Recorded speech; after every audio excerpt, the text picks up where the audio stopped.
There were some pretty big changes that came about last year, especially for Kiwis in Australia, in terms of being able to access grants and incentives from the government.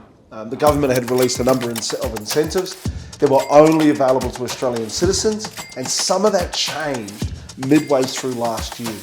And so 2025 represents a phenomenal opportunity for Kiwis in Australia to look at buying their first home and getting into the property market for the very first time.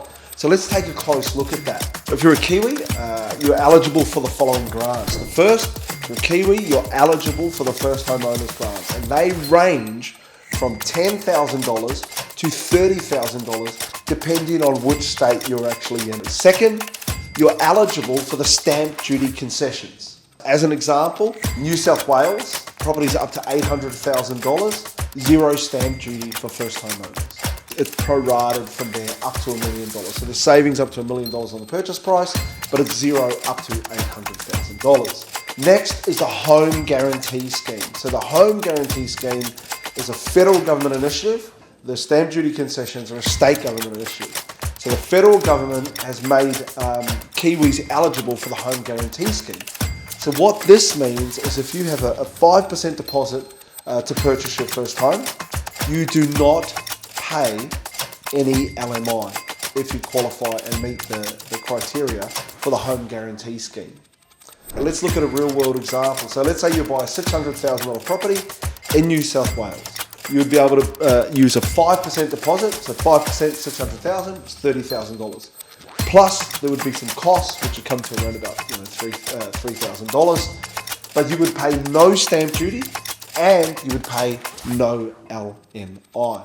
So that means the total funds required out of your pocket would be $33,000. If it's brand new, you would also get the $10,000 first homeowners grant. So after purchase, you would get $10,000 back. And so the total cost out of pocket for you would be $23,000. Now that's a pretty good deal to be able to buy your first property.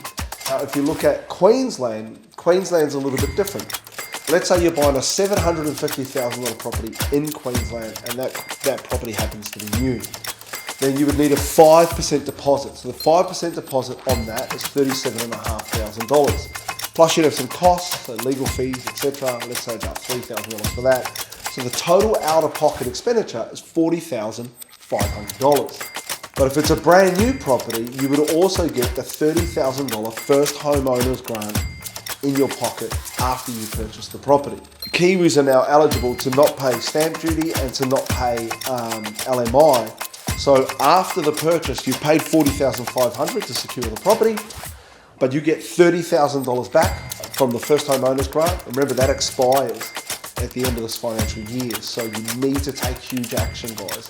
If you're in Queensland and you want to take advantage of these incentives, you've got to buy the property before the end of this financial year.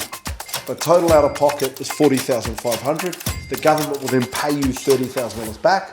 So after that, the total expenditure is only $10,500 to buy your first home. That's crazy, and that's a brand new property. So for me, the question is, how do you take advantage of these incentives? How do you make sure? Well, you have to take action. You have to reach out to your team, reach out to your mentor, reach out to your FCL officer, start the conversation to be able to get you into your first property sooner. The other really cool thing about the Home Guarantee Scheme is even though you only have a 5% deposit, the bank gives you the loan as if you had a 20% deposit. What that means in terms of benefits is you get a better interest rate, as if you're an owner-occupier, first homeowner, with a 20% deposit. So you get a better interest rate, you get a better all-around deal. It's a great incentive. So guys, let's start talking. Let's get you moving this year. 2025 is a wonderful opportunity if you're a Kiwi in Australia to be buying your first home. Much love, Barney.